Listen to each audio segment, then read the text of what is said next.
don't know what I'm doing.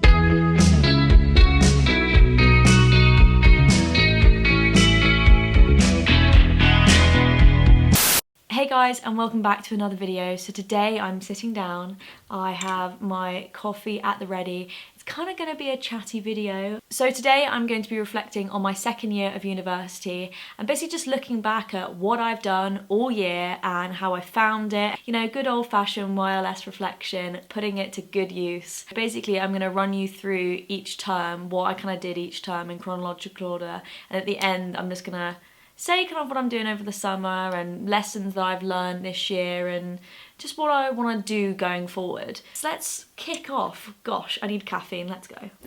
I feel like this is going to be a very long video just because I am a talker. So it's only fitting to start off a university year with Freshers Week. So Freshers Week as a second year, different's the word. First time around, okay, Freshers Week it was good, like it's your introduction to university, and I feel like I don't really remember it if I'm quite honest, and I think that's for the best.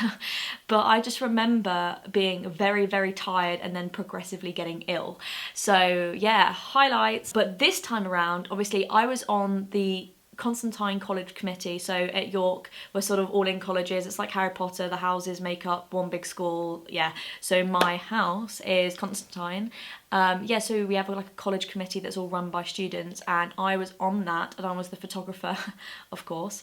But it means like when you're on committee, you're not meant to drink. I say not meant to, I mean you're not meant to, but people did. But I remember thinking, I am not a first year anymore. I am old. I'm my grandmother. I have classes to go to, I have lectures to go to. If I drink, I will die. Especially being the photographer, it's like I had to obviously be at every single event. They only had one photographer, they should have had two, but like it's so hard to fill that role. I basically had to be there from the first morning event to the last event, and it just killed me. But yeah, no, Freshers Week, looking back, it was good because I felt like I met a lot of freshers who then ended up doing law or ended up like, I just seeing people around. It was a way for me to like meet a whole new cohort of people, which was good, and also reconnect with like the people that I hadn't seen in my year over the summer, and I really enjoyed it.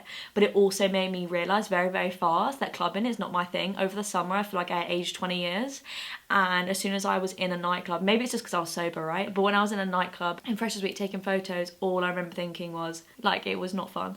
But it's interesting because I am sticking next year. So at York we have sticks, so second and third year contacts, and basically if you're a second and third year you go in freshers flats and you basically babysit them all week, and you just show them what's up in York. So I'm doing that with my housemate next year, so that's gonna be really, really fun. But we can drink next year, so I feel like I want to see what Freshers is like for a third time when I'm not restricted by committee duty. I feel like next year I would have officially ticked it off. Done it once as a fresher, done it once as committee, done it once as being a stick. That's like the rite of passage, I feel, at York. Done it all. So the things that stick in my mind is after Freshers Week, I had like a week of classes that was like introductory type stuff, just telling us like how the year's gonna go really. And I remember being involved with Clifford Chance, like that's one of the first things in my mind early on, like this academic year. Clifford Chance at my university do a mentor scheme, and it's for the first 3 months of the academic year. So they interview for it like the first week of term, pretty much. And I interviewed for it in my first year. I was green as can be, very aware looking back at that now.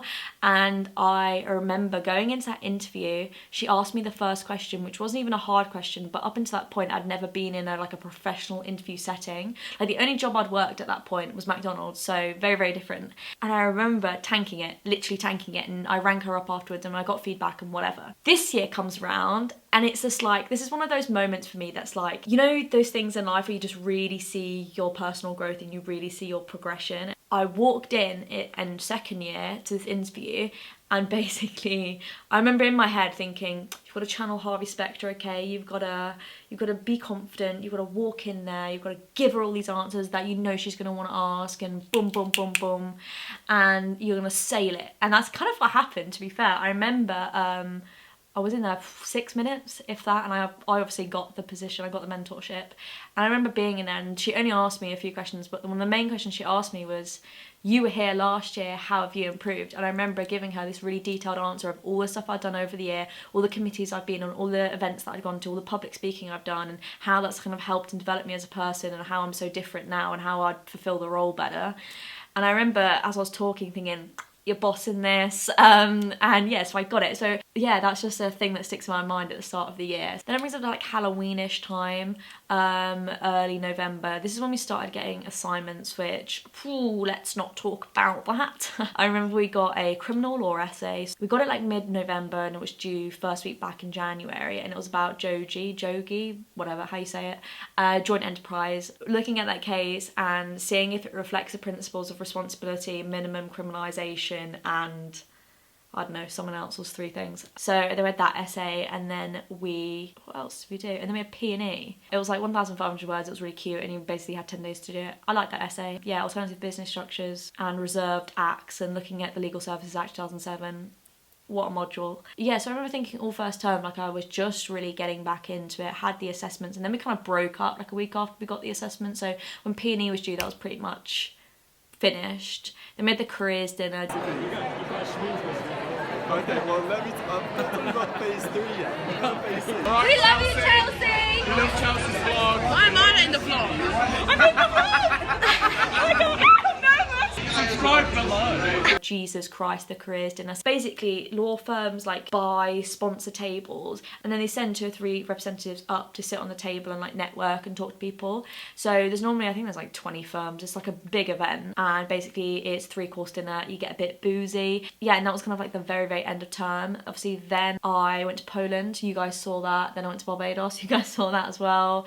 My drone drama. Term 2 was like, it was a ride for me. Term 2 was. I felt like the first few weeks were like still cushy getting back in the swing of things. Obviously we had about 6 weeks off over Christmas, but then as soon as it got to like end of January right up until end of March, it was just hell. Like, it was just intense. I felt like I was gonna burn out. Every week I remember sitting there looking at my calendar, looking at my list of priorities, thinking I'm gonna have to sack something off, I'm gonna have to not do something, because I will not physically, emotionally, mentally be able to like cope with the workload that I had. But I remember going away to New York in reading week in February and being grateful that I had just a week of respite, and then coming back to a shitstorm basically. The main thing was like I had ALS, advanced legal skills. So my first year we had legal skills, this is advanced legal skills. Basically we did a bail application, sentencing hearing, negotiations a lot, client letters, stuff like that. It's like the practical module of how like what you'd actually do in law. However, even though it was only once a fortnight, it's like shitloads of prep for each class. So you'd have reading to do, you'd have to like write submissions for your portfolio, then you'd have to like prep for a negotiation, and even though it was just, oh my god, it was a lot on top of everything else. Term 2 is when it really like hit. I would come home from class at like 5:30 and I would be working until like 11 midnight, and then I would eat and I would like have my dinner at freaking midnight. And then I'd be like, oh, I've got YouTube to do, oh, I've got brand ambassador stuff to do, oh, I've got emails to do, and I'd be staying up to like 2 in the morning working, and then I'd have to get up for like 7. So I basically died for that month, and it just got to the point where I was like, yeah, self-care's needed. Then we had the ALS portfolio due, which is basically like what I like to call, like, it's like a diary of, well, it's not, but like it's like a diary of all the stuff you've done this year. You reflect on it, you link it to theories, and you basically are like, oh, we did this moot, I was bad at it, then I did another moot, it reflected on it, I was better, blah blah blah. It's basically that. But that's like a really hefty bit of work, because you have to, everything you say, you've got to back it up with evidence. So if you say, oh, you know, I did this moot and I wasn't good, and then I did another one, I was, all the prep work for that first moot, the reasons why you weren't good, you've got to like link it with evidence. So you've got to say like, oh, here's the preparation I did, here's the research I did, and then I remember finishing in March and just being cleansed for like 3 days, and then I'm remembering I had like 6 essays to do in a month. So peak it was. So yeah, the month of April, also guess what, hell, I'm in danger. I think it was 2,500 word philosophy essay to do. Then I had to do a 5-page reflective report on how I researched that essay. So that was one module. That was okay. I remember I wrote mine on consequentialism versus deontology, and looking at whether the intentional killing of a human being is immoral under each philosophy. Then I had portfolio, so you have to do another diary, but rather than it be about the legal skills you did, it's like you pick a concept. So I did fairness, because what isn't fair in law? Everything. I basically like pick a concept and you just look through the year and you look at PBL and stuff and you think, right, how have I improved my knowledge of that concept? What have I done research wise? Yada yada yada. Then for that module I had a 1,000 word, it was like a rewrite task. So they gave us a shoddy 500 word paragraph about sadomasochism and like levels of harm one can consent to, and you then had to go away and like rewrite it. So I did that. That was then portfolio module done. Then I had P&E.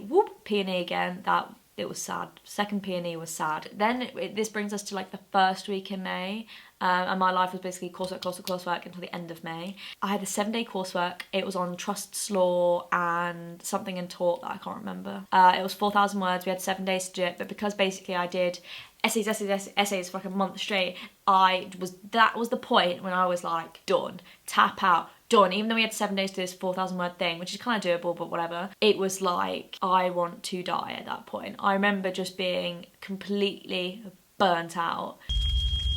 This is fine. I'm okay with the events that are unfolding currently. I'm taking a nap! You want to take a nap? I'm taking a nap here. So yeah, then it's like term 3 now. So term 3 was basically just exams. Obviously you saw that in my last video. We had an EU and public exam. I feel like they went okay. Term 3's been really good because I've had nothing to do. I finished on like week 3, term 3. So I'm just chilling for the remainder of my time. I went to the Cruise on the Ooze, which is like the annual end of year thingy for law. It's like a boat party, if you can call it that. We all get on a boat, you get drunk for a bit, and then you go to some bars, and then you go to a nightclub. That's basically the gist.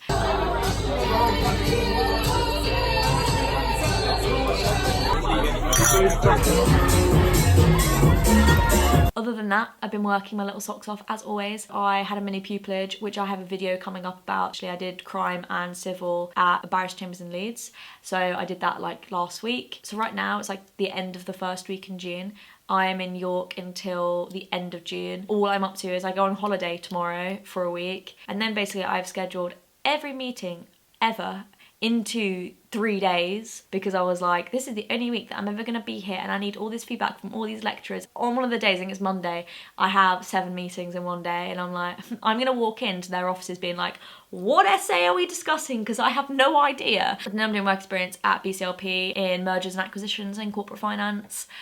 And then I moved to London, which I'm really, really excited about. I'm only there obviously for the summer, but it's going to be really, really good to be back in London and living back in London. I kind of really miss it. So yeah, I'm there because I'm interning for the civil service over the summer. It's been such a long process. I applied the first or the second week in September, and then I found out that I got the internship in April, May, and all that time in between was tests, like interviews, like just level, security checks, everything.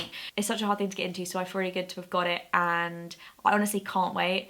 The area that I'm going to be doing, I'm going to tell you in another video that's coming out, but literally it's so me. So other than that, I'm helping out with one of my professors. I've spoken about him in one of my videos when I was picking my modules, Matt Matravers, because I'm doing his module next year.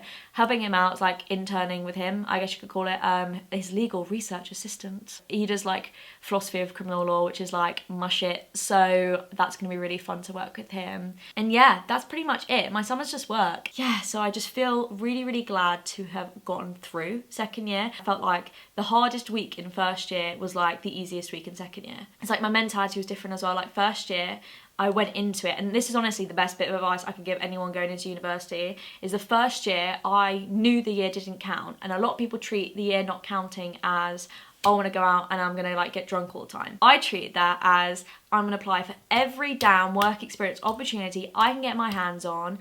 Apply. Literally, I think I applied to like 25. I ended up doing like 21. I did basically everything I could possibly do. And I thought, well, if my grades take a slight hit, I mean they didn't, but I was like, if my grades take a slight hit, it doesn't matter because it doesn't count, and I'm gonna get all this experience and I'll go into second year having a sick CV. It's gonna be beefed up, it's gonna be lovely. And honestly, that was the best decision because when everybody came into second year, they were like, shit, got nothing on my CV, didn't do anything last year, went out all the time, I need to get stuff, I need to get training contracts or vac schemes or whatever, and it's really difficult for them to obviously write applications if they don't have anything on their CV. So that meant for me though that I could be so picky this year, and I mean I've still done, I think I did 12 things, so me being picky is still not picky. So this year I could sack stuff off, and when my grades counted I could focus on that. And I kind of knew what I wanted to do as well. There are certain areas of law that I knew I didn't want to do, and that I then could just ignore them and focus on what I really wanted to do. I just can't wait to see kind of what happens over the summer and third year and after that, and just see where I end up really. Yeah, I am feeling positive. I'm glad I've gotten through it. I feel like the worst is behind me. Yeah, I'm feeling good. Thank you for watching this video. It was long. I hope it provided a bit of insight into kind of what a second year at university is like, and especially for law and the assignments that I've done and how I found it, and just generally, I guess, talk about things that I haven't had a chance to talk about on this channel so much. And it's nice for me to sit down and just talk and have a bit of therapy and coffee and a chat, you know, my fave things. So yeah, thank you for listening. If you've gotten to this point in the video, I'm impressed, to be honest, because I told you at the start I'm a talker, so I can envision that this video is going to be dead long. But yeah, I hope you have a good week, and I hope you've made it to the end of your studies or slog or whatever it is, and onwards and upwards from here on out. So have a good summer, and I'll see you in the next video. I'll see you next week. Bye guys.